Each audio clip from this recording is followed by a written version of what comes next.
Hey guys, welcome back to Kitchen Faucet. Today, we're in beautiful Palm Bay, Florida, and we're going to be installing 4 vessel-style lavatory sinks with faucets. I've got time to walk you through one of them, so let's dive in. This'll be fun. Let's go.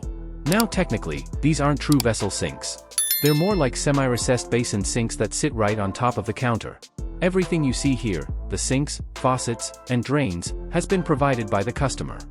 We're working with Moen 3-piece lavatory faucets. Here's what comes in the box: 2 handles, blue for cold, red for hot, a spout assembly, and your standard pop-up drain kit. Let's start with getting the faucet handles installed. Installing handles, step-by-step visuals.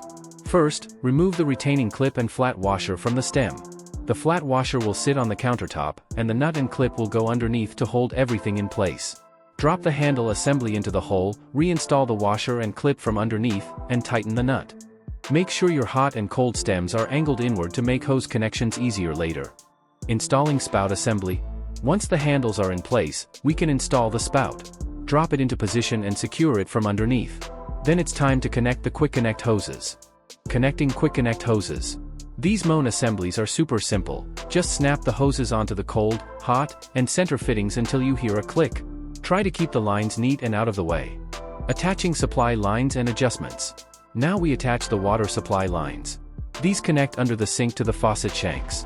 Tighten them up with a wrench, but don't overdo it.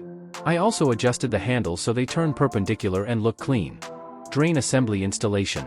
Next up is the drain assembly. We're using push-style pop-up drains, no pull rod. These are easy to use but can be tricky to seal.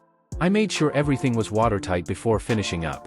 Once all connections are secure, we carefully set the sink on the countertop. The customer requested we skip caulking for now because the backsplash and tile work still need to be completed. Alright, that's 1 sink done, 3 more to go.